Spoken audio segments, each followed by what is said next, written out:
All right. Hello and welcome to BT Talks episode 17. I am with my friend and real estate rock star, Harvey Daniels, who's with One Sotheby's and also responsible of sales here at 1000 Museum, which is one of the most iconic buildings in Miami, but I think also in the world. It's very unique. We're going to start having a little discussion with Harvey. You'll get to know who he is, and then we'll jump on to 1000 Museum, what it represents. We'll get a little bit of history about it. Harvey knows it in and out. He's been there since the inception. And then we'll talk about Miami, the growth of Miami, and all the fantastic areas in this magic city. Harvey, welcome. Thanks for being part of the show. Thank you. Thanks for having me, Ben. My pleasure. So tell us a little bit about who you are, a little background, and how you got into luxury real estate, and how you got to 1000 Museum, which is kind of your baby because you've been there since day one. Yeah, for sure. My whole career has always been about luxury developments. I've always been very passionate about architecture and buildings and design. It's always been sort of the field that I was wanting to get into when I started real estate, many years ago. But when I got into the business, I just started working with developers and assisting some of the top people who were representing developers at the time. This is obviously going way back, but I just stayed the course, and over the years, it's really funny because the developers of this building, I represented a building they had in South Beach like 20 years ago. So it's just very funny when you speed up the process. Here we are 20 years later, they're developing, these really great guys who did the building. They're developing now the Zaha Hadid building, and I, of course, am selling it. So it's been a very interesting road. But the building is, I have to say, I think the most interesting building in the city by far. Obviously, it's Zaha Hadid's, building, architecture, but it also has, I think it's made its mark as truly the most global building in the city also in terms of the buyers from all over the world. But it's been a great journey for me. It's a very good point because as we see, obviously in Miami, there is a lot of construction, there is a lot of fantastic buildings, whether it's in downtown Miami, Brickell, South Beach, Miami Beach, all over. But I have to say that 1000 Museum stands out. A lot of people, whether you look at it, I think there's something that comes out a lot from, all people I speak to, they're like, Zaha Hadid, just they look at it and the design, it's also very feminine, I think. So it has like this appeal, I think, which is very unique. Yeah. And then obviously the finishes, the interiors, the amenities, the services. Do you want to tell us a little bit about what kind of amenities 1000 Museum has, what it offers its residents, and just a little bit about the building? Sure, absolutely. Well, first of all, it's when we say it's the most unique building, it really is by far. And I think we're all we're all in real estate and very passionate about buildings and new developments. And Miami is always about the new next best thing, which I've sort of traveled with in my career in developments. But this building in particular, I can say they've really they've exceeded expectations in terms of what they've done in terms of the lifestyle. For example, the developer, they hired almost a year in advance. Before the building opened, they hired all of the staff and it's the first Forbes rated building where the staff was trained by Forbes to have a real certain level of expertise. So there's no other building that has a training by Forbes? No, this is the only one, which is really Forbes, in the world. We're the first in the world to have it. But on top of the training in terms of the staff, which is great, remember you only have 84 residences on 62 stories. So the culture of the building is really that of a single family home. The service is there when you want it. It's not like being at the St. Regis, for example, where you go to the pool and 25 people come up to you with cold towels. They leave you alone. But when you want the service, it's here. But in terms of that, and having the culture of a single family home, you have amenities that just far supersede your typical building.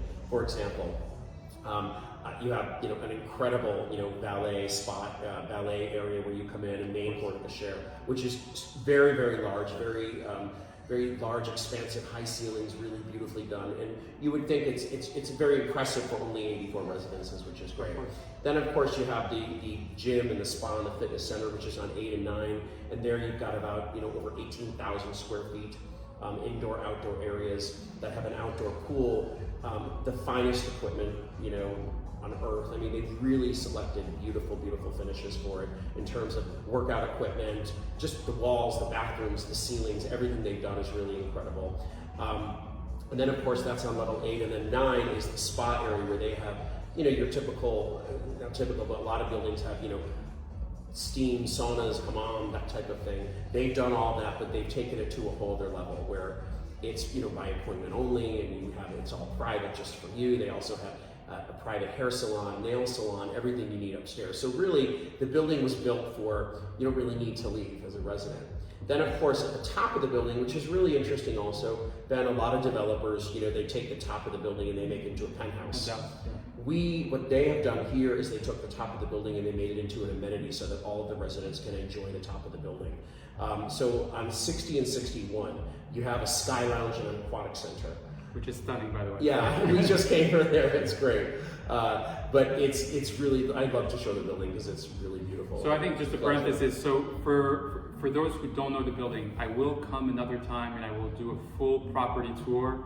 I think it's really worth seeing. I've come here many times, even prior it opens, and every time I walk into the building, every time I see a unit or even an amenity, I have this feeling. It's just very special. So you will get, usually I would do a property tour after our talk, but we're a little limited on time, so we will do one very soon. You'll get to see all the amenities, maybe some of the units, and you'll get a real feel for what Townsend Museum stands for. Sure. Just so we go back really quick to the top of the building, and it's a very adult type of playground. It's really beautiful. There's a bar area where they have a chef that comes in 3 nights a week and does a wine tasting, tapas for the residents. There's an indoor 60-foot lap pool that's magnificent. So we have indoor and outdoor pools, everything. So just the building adds more. Plus, of course, we have a helipad, and we're certainly the ultimate amenity. So we didn't want to forget that one. That's very unique, and it's the only one in Miami. It's the only building, in the city that has it. We're the only one. Many other developments have tried to get it passed with the city, but we did. So it's great. We already had helicopters land on the building. So that was my question. So do the residents that already live here use the helipad for? We've already had residents. We just got I believe a few months ago, we were actually allowed to land in the building. So we had a few residents land on the building.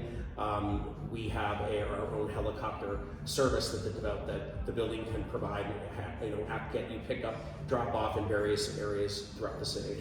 And I think so also something that's very cool that I've seen in this building, everywhere you go, whatever floor you go, you get incredible views of all Miami, Biscayne Bay, but also, it has access to the beach because you have a special service. I think what is it called?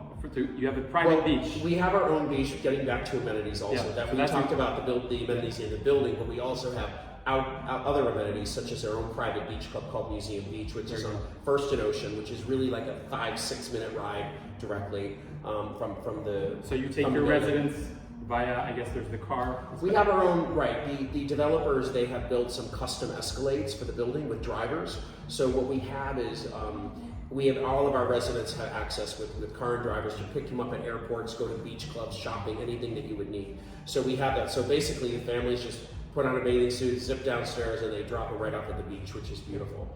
So now coming to the residents that live here, do you see a lot of people? Obviously, there's been a lot of people coming down from New York and the Northeast. Do you see a lot of people that wanting to move here from there, or is it from all over the world? Is it families? Obviously, there's been a few celebrities that have moved to the building. What kind of residents are here? That's a really good question. And the reality is now it's a lot of Northeastern, and we're seeing a lot of more domestic Northeastern buyers, particularly from New York coming. We just sold to 2 New Yorkers in the last 3 months. We've made a few sales, and some of them have been New Yorkers, which is a big proponent right now. But it wasn't always like that then. There were times when we went through periods where the domestic market was slower. We had very big international markets. There was a time when Brazil was a huge market. Time when Mexico was a huge market. Venezuela used to be a big market. We have Europeans. We have the building. As I said, this building. I said this earlier on, but our building is definitely the most global building. We have buyers from Dubai, Beirut, London, Hong Kong. Just all over. So, but it has the interest from the building and the buyer demographic has changed along with the times, of course, because there's different areas where where they're more inclined to buy than others. Of course, and during the pandemic, I mean, have you seen like a lot of, I guess, traffic or business, or has it been a little slower, or people have been coming here and buying property? Obviously, we saw the big sales of David Beckham and Paul Pogba. Sure. But how has it been the past few months? Well, it's interesting. Since February, we closed over $100 million in sales in the building. We have. And that is because, in my opinion, because we are a brand new product, never been lived in.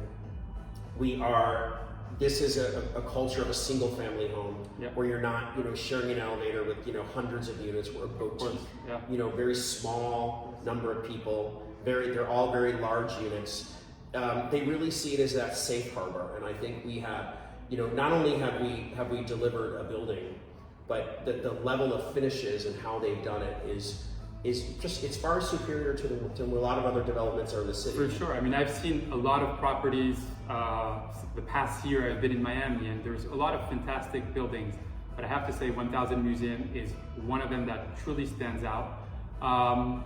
Something I want to talk about right now, which I think is something we're very much passionate about, is architecture and design. Can you tell us a little bit about the architecture and design at 1000 Museum? I know there's a few units that are designed by certain interior designers, furniture, and then the building. I know there's a few pieces from the building that came from Dubai. There's a lot of elements, but I think the architecture and design is a very important topic to discuss about, because it's part of the living here. It's part of your life here. So listen, it's been our biggest selling feature. Design. Obviously, people. Every time I go outside, there's always cars stopping and people getting out, photographing the building. It's just that type of building. So, just to answer your question. The design of the building. Look, there was a documentary that was filmed called Impossible Builds that PBS did on the building. That was incredible, and I would actually welcome anyone to watch that, because it is truly an incredible. Like, you want to learn about the building and see what the thought and the time and the expense that have gone into the building compared to other buildings. It's really incredible. So I actually have the link. I can send it to you. You can send it to your databases. For sure. And people. Will do. Yeah. So the building was precast and poured in Dubai, and that PBS special takes you through that process. So it was really, actually did a fast motion, building of it, so you could see how it all came together. But it was really incredible. I mean, being in the industry as long as I've done it, and selling buildings from inception to closing, as many as I've done, this was definitely the most fascinating one, I think, of all. But the design for the building is definitely its biggest attribute. When you look at the columns, for example, you look at the building, you see the way the curves are. They're all pushed to the outside. I mean, we're standing in a living room right now. There are no interior columns. Typically, when you go see other buildings, man, you're in buildings every day. There are a lot of the living room have these big round columns, or in these places. Here it's fully, we don't have floor to ceiling windows. Yeah. Everything is open, open floor plan. So it's really, really nice. And so you have units that are turnkey, that are already furnished. Models. We're in one right now. Yeah. There we go.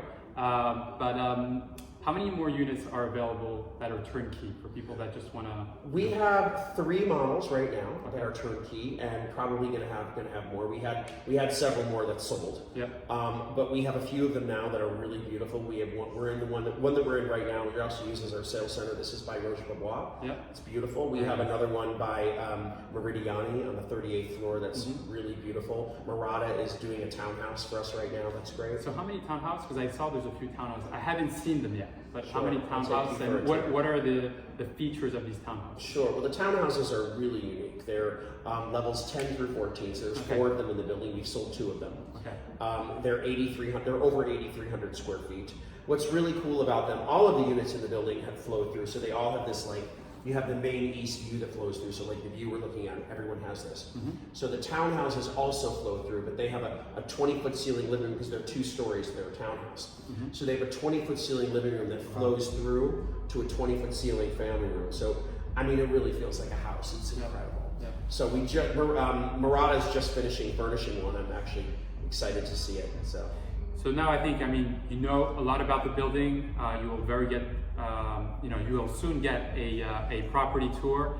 Now we're going to talk about the location. Was there a specific reason the developer and Zadid and the team decided to make it here in downtown Miami? Can you tell us a bit about downtown Miami, because it's one of Miami's growing area, and I think over time it's going to be one of the top areas. Right. Again, in Miami, there's an area for everybody, but Miami, I mean, 10 years ago there was not what there is today, where we are at right now. So why downtown Miami for a Zaha? Really good question. I'm actually glad you asked that. It's something that I've actually represented these 4 buildings that have sold here. I've sold all of them for the developers, and actually as an outside broker, I've sold them as well. So I'm a big believer, obviously, in the downtown market, but let's start with the question about the developers with Zaha and why they chose this place, and then we can talk. Yeah, of course, it's a very important point. So I know Louis Bergman, Greg Coben, they had they had the land. Yeah. Look, they could have built. The land was slated to build, I think, 300, 400, 500 units on it. They could have done, a much bigger tower with a lot packed in the units, just typically like you've seen with other buildings here. But they really wanted to do something unique, something different, and my hat's off to them for wanting to give the city something really great, which is a lot of developers don't. They just want to look, okay, how much money can I make? I mean, they're really these guys are a lot of units. These guys they want to make money, but these guys also want to do something that's really wonderful and do something that's landmark. Special. Yeah. So they had the opportunity. First of all, it was the last piece that was directly across from the park that was available, which they're never going to build on. So this is a very special piece in Miami. So Zaha, apparently, who obviously loved Miami. I went to the W South Beach Week, was one of our projects. Another iconic project. So Zaha owned a residence there, a couple of them that she put together. Yeah. So she was obviously loved Miami and had a parking garage project she was going to be doing on Miami Beach that actually fell through.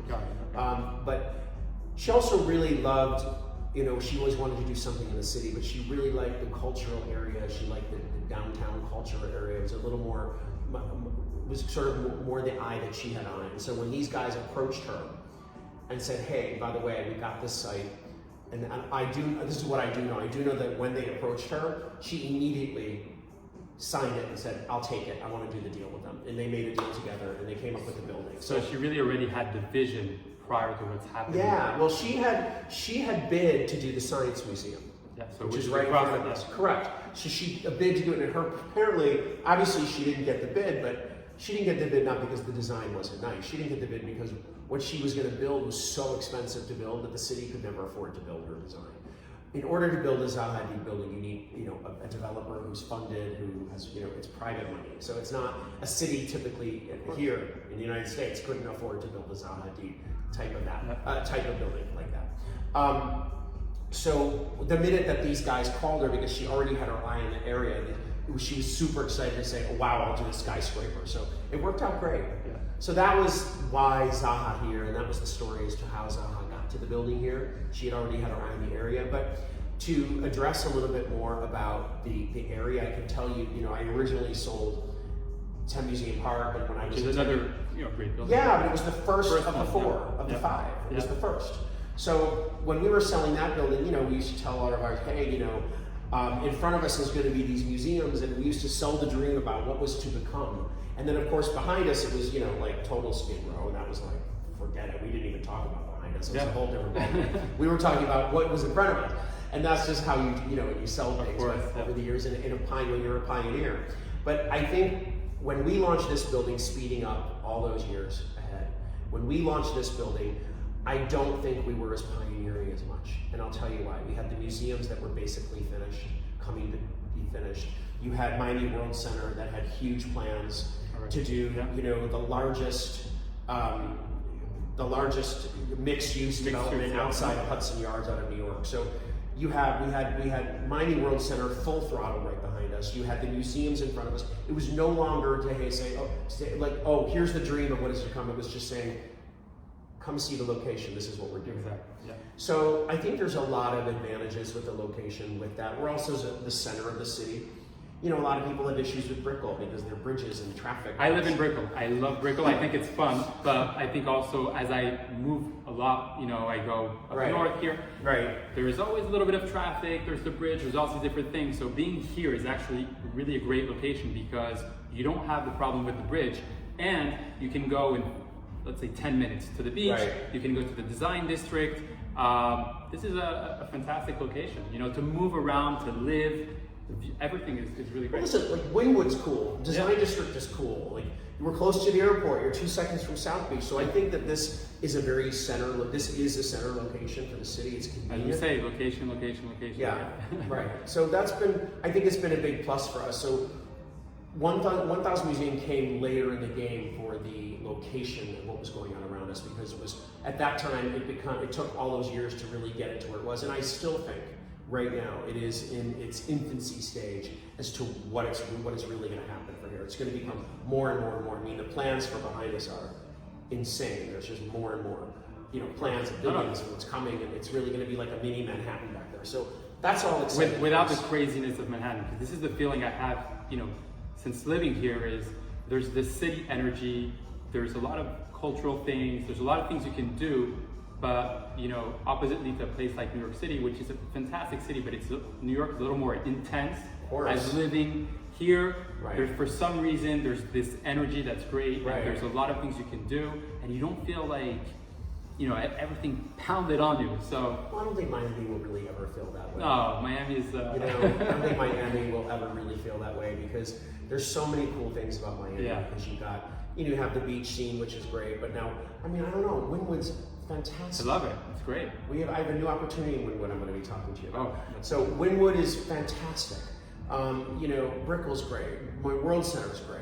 Design District is happening. Yeah. So there's all these areas. Miami just offers a lot. I don't think it'll ever be quite like New York. I think this will be the New York is New York.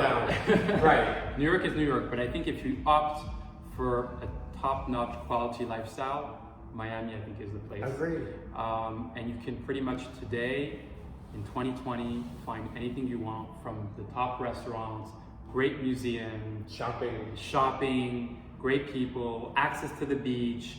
There's just a lot that Miami offers today that it didn't offer as much. It's become a world-class city. That's what I it think, is. Yeah, for sure. Completely. So Harvey, thank you so much for being part of my BT Talks. Thank you for having me. Really appreciate it. And stay tuned for a 1000 Museum property tour soon. If you have any questions regarding 1000 Museum, feel free to reach out either to me or to Harvey. I think there's 20% of... Yeah, the building's over 80% sold. 80% sold. But again, any questions regarding 1000 Museum, and this is an incredible place from every aspect: architecture, design, location, amenities. You have to see it. And once again, thank you so much for tuning in BT Talk.